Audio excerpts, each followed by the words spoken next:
남편과의 인연. 박윤미. 남편을 처음 만난 것은 20살 되던 해였다. 한참 장밋빛 꿈에 부풀어 있던 대학교 1학년 때 아마추어 무선 클럽이라는 교내 서클에서 남편을 만나게 되었다. 서클 모임을 같이 하면서 가까워졌는데 언제부터인가 모임이 밤늦게 끝나기라도 하면 남편이 늘 집에 바래다주는 사이가 되었다. 산에 가든 MT를 가든 남편은 늘 소리 없이 나를 챙겨주었고 나 또한 그런 남편이 좋았기 때문에 우리는 1학기가 가기도 전에 소문난 캠퍼스 커플이 되었다. 그때는 연애 장소가 주로 학교 도서관이라서 남자친구가 일찍 와서 잡아놓은 자리에 나란히 앉아서 같이 공부하는 것이 연애의 전부였다. 그러나 사귄 지 얼마 되지 않아 우리는 삐그덕거리기 시작했다. 어린 나이였지만 서로 모든 취향이 정반대였다. 나는 소위 강남의 파라군 출신이었고 남편은 강북 출신이었다. 나는 고급 레스토랑과 나이트클럽을 좋아했지만 남편은 포장마차를 좋아했고 번쩍거리는 조명 아래에서 춤추는 것은 딱 질색이었다. 남편은 여자친구에게 꽃 선물 한 번 할 줄 모르는 촌스러운 사람이었고 나는 매일 도서관에서 기다려주는 답답한 남자친구가 부담스러워지기 시작했다. 잦은 다툼을 계속하다가 6개월을 채우지 못하고 우리는 헤어졌다. 그 후 나는 세련된 남자친구와 사귀기도 하고 선물을 잘 사주는 사람과도 사귀었지만 오래 가지 못했다.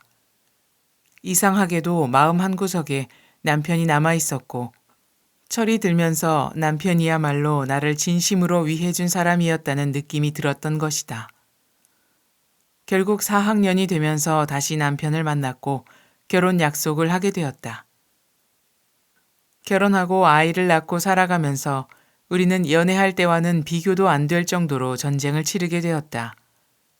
결혼 전에는 그저 취향이 좀 다를 뿐이라 생각했는데 살아보니 성격을 비롯해서 맞는 부분이 하나도 없었다.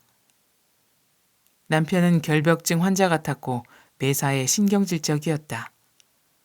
나는 가뜩이나 집안일에 서투른 데다가 아이까지 생기고 나니 힘들기만 했다. 하루 종일 아기와 씨름하고 있으면 남편은 퇴근하자마자 화부터 내기 일쑤였다. 내가 청소를 제대로 안 했다거나 아이 건사를 잘 못한다는 것이 이유였다. 이런 식으로 늘 부딪히게 되면서 우리는 냉전에 들어가 며칠씩 말을 안 하고 지내기도 하였다. 그럴 때면 아이를 끌어안고 혼자 울었다. 남편이 너무 싫었지만 헤어질 자신이 없었다. 많은 사람들을 불러 모아놓고 결혼식까지 올렸고 게다가 아이까지 있는데 이런저런 고민 때문에 잠 못 이루는 밤이 많아졌다. 그러다 여러 번의 전생 체험을 하게 되었고 그때 남편과의 전생 인연을 알게 되었다. 2500년 전 석가모니 부처님께서 불법을 펼치시던 시대에 나는 인도에 살던 천민 출신의 떠돌이 무희 소녀였다. 부모도 없고 그저 시장에서 춤을 추고 노래를 부르면서 구경꾼들이 던져주는 돈으로 끼니를 이어가는 17, 8세의 가량의 내 모습이 보였다.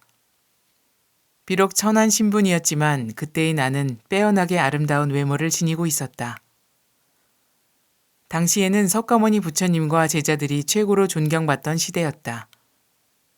그분들은 교회의 경치 좋은 곳에 위치한 수행 장소에서 생활하셨고 그곳에는 왕족과 귀족들만 출입할 수 있었다. 우리 같은 천민과 평민들은 부처님의 제자들이 탁발 나왔을 때 법문을 한 구절 얻어 들을 수 있는 정도였다. 이른 아침 부처님과 제자들이 처소에서 나오시는 모습이 보였다.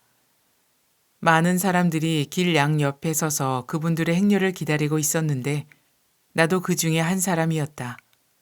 행렬이 다가오자 우리는 모두 절을 하고 그분들이 다 지나갈 때까지 길에 엎드려 예를 표했다.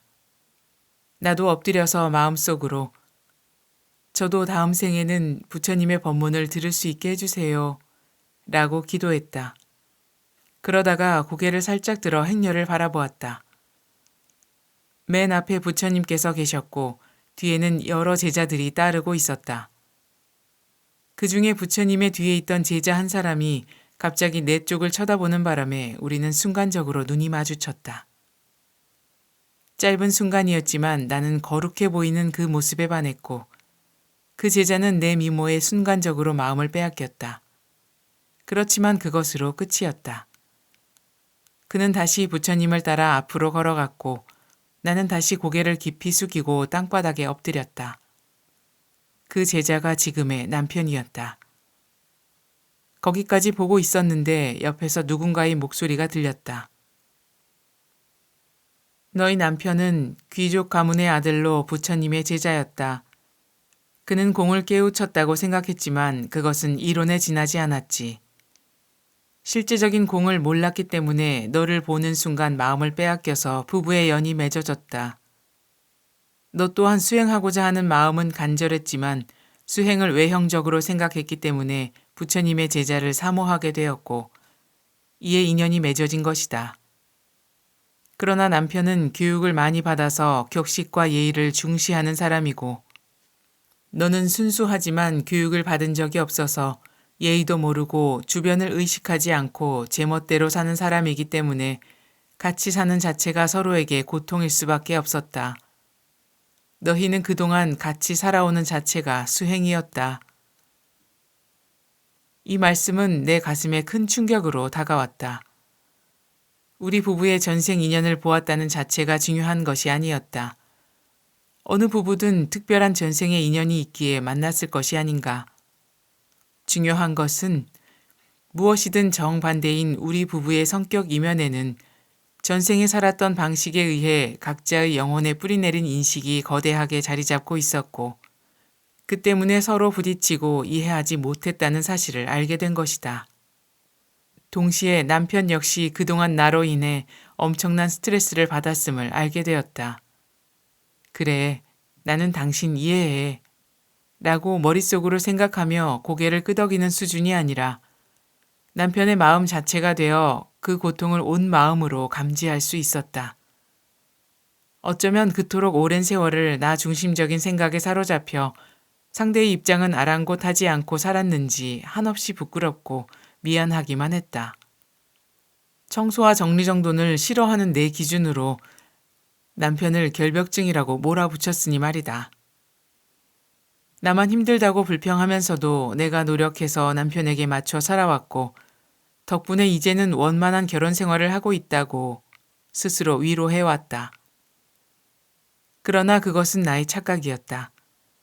남편은 긴 세월 동안 나의 이런 모순된 점들을 참아주었고 매사에 허점투성이인데다가 충동적이고 제멋대로인 내가 한 가정의 주부로 직업인으로 자리 잡을 수 있도록 보이지 않는 버팀목 역할을 해주었다는 사실을 깨닫게 되었다. 그 말없는 배려가 깊고 보이지 않아서 내가 눈치채지 못했을 뿐이었다. 남편에 대한 감사한 마음이 물밀듯 밀려왔고 나는 혼자서 눈물을 많이 흘렸다. 이런 체험을 하면서 나는 새삼 수행의 위력을 절감했다.